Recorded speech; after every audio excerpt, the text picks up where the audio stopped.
శ్రీనివాస్ అనే పేరు పెట్టుకున్నటువంటి వారు, శ్రీనివాసరావు, శ్రీనివాసరావు, రమేష్ అనే పేరు పెట్టుకున్నటువంటి వారు, నాగరాజు అనే పేరు పెట్టుకున్నటువంటి వారు, శ్రీకాంత్ అనే పేరు పెట్టుకున్నటువంటి వారికి, ఈ పేర్లు పెట్టుకున్నటువంటి వారికి 12 అంటే దాదాపుగా నా అంచనా ప్రకారం అయితే 2019 నుండి డౌన్‌ఫాల్ అవుతూనే ఉన్నారు వీళ్ళంతా కూడా.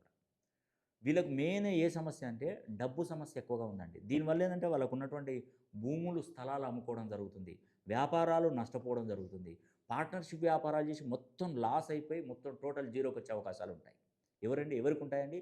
శ్రీనివాసరావు, తర్వాత నాగరాజు, శ్రీకాంత్, రమేష్ ఇలాంటి పేర్లు పెట్టుకున్నటువంటి వారికి ఏందంటే జీవితకాలం వీరు పుట్టినప్పటి నుండి చదువుకోవాలని బాగా ఇంట్రెస్ట్ పెడతారు. కానీ చదువు మధ్యంతరంగా ఆగిపోవడం, సబ్జెక్టులు ఫెయిల్ అయిపోవడం, ఏదైనా ఉద్యోగం కోసం ప్రయత్నించిన ఆ ఉద్యోగం కోసం వెతికి ట్రై చేసి లాస్ట్‌కు ఉట్టి చేతులతో వచ్చే అవకాశాలుంటాయండి.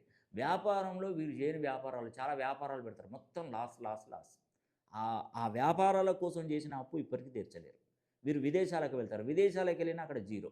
ఇక్కడ సంపాదించే దానికంటే ఇంకా అక్కడ ఖర్చు ఎక్కువ పెరిగి ఎప్పుడెప్పుడు మళ్ళీ ఇండియాకి తిరిగి రావాలని ఆలోచిస్తుంటారు.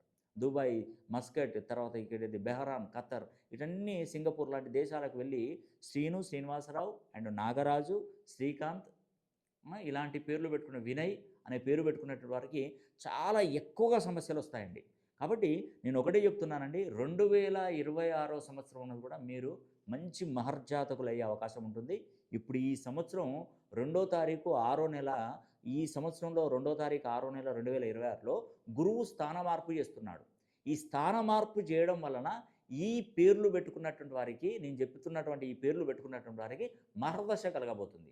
ఒక్కసారి మీ డేట్ ఆఫ్ బర్త్ ప్రకారం ఒకవేళ డేట్ ఆఫ్ బర్త్ లేకపోతే మీ పేరు ఎంత ఫ్రీక్వెన్సీని కలిగి ఉంది, ఎన్ని డిగ్రీస్‌లో పెంచుకొని ఉంది అనేది మనం సరి చేసుకుంటే మీకు ఖచ్చితంగా మీకు మంచి లాభమే జరుగుతుందండి. 2026 పరాభవ నామ సంవత్సరంలో మీరు విజయ దుందుబి మోగించక మానరు.